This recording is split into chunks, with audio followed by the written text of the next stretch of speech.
राजेंद्र बाबू को मैंने पहले पहले एक सर्वथा गद्यात्मक वातावरण में ही देखा था, परंतु उस गद्य ने कितने भावात्मक क्षणों की अटूट माला गूंथी है, यह बताना कठिन है। राजेंद्र बाबू को मैंने यानी यहाँ पर महादेवी वर्मा है। पहले पहले आपको पता है यह एक शब्द युग्म है। सर्वथा यानी हमेशा। गद्यात्मक वातावरण यानी एक ऐसी छवि या एक ऐसा व्यक्तिमत्व जो हर समय हर किसी के लिए तैयार हो, ऐसा होता है गद्यात्मक वातावरण। और भावात्मक क्षण यानी पल। भावात्मक क्षण यानी जो हमारी भावनाओं से जुड़े हुए हैं। अटूट न टूटने वाली माला, गुथी यानी गूथना। और यह सब बताना लेखिका के लिए बहुत ही कठिन है। मैं प्रयाग में बीए की विद्यार्थी थी और शीतावकाश में घर भागलपुर जा रही थी। पटना में भाई के मिलने की बात थी, अतः स्टेशन पर ही प्रतीक्षा के कुछ घंटे व्यतीत करने पड़े। अब यहाँ आपको कृति पूर्ण करने में आ सकता है कि कृति पूर्ण करने में लिखा रहेगा आपको जिस प्रकार से कि कौन और पढ़ाई। तब आपको वहां पे कौन कौन यानी महादेवी वर्मा और पढ़ाई में आप बीए।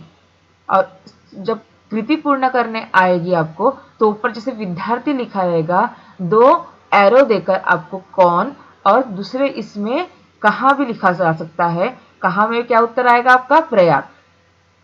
तो इस प्रकार से कृति पूर्ण करने में यह वाक्य, एक वाक्य आपको कृति पूर्ण करने के लिए एक अंक के लिए भी आ सकता है। कहाँ पे गई थी वह? बीए की विद्यार्थी कहाँ की थी वह? प्रयाग की। शीतावकाश, शीत धन अवकाश, संधि विच्छेद। तो यहाँ पे शीत धन अवकाश, यहाँ पे स्वर संधि आती है। और उनका घर कहाँ पे है? भागलपुर। पटना में किससे मिलने की बात हुई थी? उनके भाई से मिलने की बात हुई थी। व्यतीत करना यानी समय बिताना। स्टेशन के एक और 3 पैरों वाली बेंच पर देहातियों की वेशभूषा में कुछ नागरिकों के घिरे सज्जन जो विराजमान थे, उनकी ओर मेरी विहंगम दृष्टि जाकर लौट आई। देहाती यानी गांव की वेशभूषा में एक कुछ नागरिकों से घिरे हुए एक सज्जन यानी अच्छे व्यक्ति, विराजमान यानी बैठे हुए, और उनकी ओर लेखिका की विहंगम दृष्टि जाकर लौट आई। विहंगम यानी पक्षियों के जैसी सरसरी निगाह। वास्तव में यानी हकीकत में भाई से यह जानने के उपरांत यानी बाद में कि उक्त सज्जन ही राजेंद्र बाबू है, मुझे अभिवादन का ध्यान आया। अभिवादन करना, नमस्कार करना। पहली दृष्टि में ही जो आकृति स्मृति में अंकित हो गई थी, स्मृति यानी याद, उसमें इतने वर्षों में न कोई नई रेखा जोड़ी है और न कोई नया रंग भरा है। इसका अर्थ यह है कि जो व्यक्ति को उन्होंने उस दिन देखा था यानी उसके पहले देखा था, उस व्यक्ति में किसी भी प्रकार का थोड़ा भी परिवर्तन नहीं आया। सत्य में से जैसे कुछ घटाना या जोड़ना संभव नहीं रहता, वैसे ही सच्चे व्यक्तिमत्व में भी कुछ जोड़ना घटाना संभव नहीं है। अब यहाँ पे जोड़ना घटाना फिर से एक शब्द युग्म आ गया है और आपको यह जोड़ना शब्द को आगे शब्द लिखकर पूर्ण करो। इस प्रकार से भी आया तो आप उसके आगे क्या लिखोगे? जोड़ना के आगे घटाना। जिस प्रकार से आगे, पीछे, ऊपर, नीचे, दाया, बाया ऐसे शब्द होते हैं, तो इसी प्रकार से यह शब्द भी जोड़ना और घटाना लिखने से ही पूर्ण होंगे। संभव शब्द को प्रत्यय और उपसर्ग लगाओ। असंभव संभवता, सत्य असत्य सत्यता।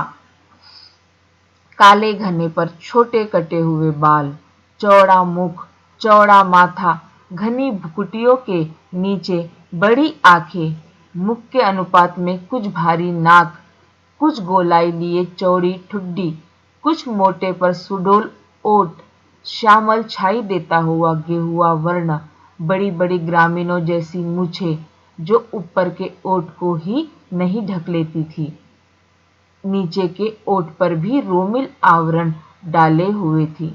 हाथ, पैर, शरीर सब में लंबाई की ऐसी विशेषता थी जो दृष्टि को अनायास आकर्षित कर लेती थी।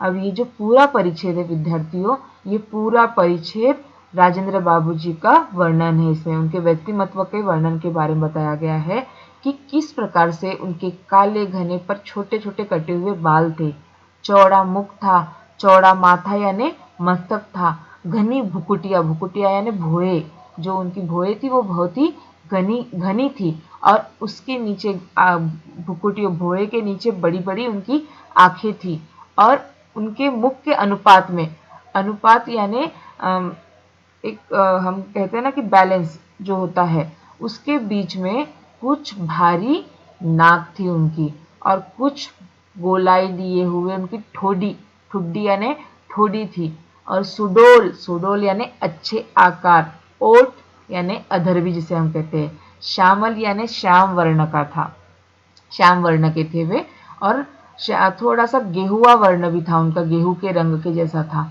बड़ी बड़ी ग्रामीणों के जैसे, जैसे बड़े बड़े ग्रामीण जो व्यक्ति होते हैं गांव में रहने वाले, उन्हें जैसे बड़ी बड़ी मूछें होती है, उस प्रकार की उनकी मूछें थी। रोमिल यानी रोएदार आवरण लिए हुए वह मूछें उनके होठ को भी ढकती थी। हाथ, पैर, शरीर सब में लंबाई की ऐसी विशेषता थी जो दृष्टि को अनायासी, अनायास यानी ऐसे ही सहज ही उनको देखने के लिए आकर्षित कर लेती थी। यानी उनकी इस प्रकार का व्यक्तिमत्व था, इस प्रकार का उनका वर्ण था कि उन्हें देखे बिना मन नहीं मानता था।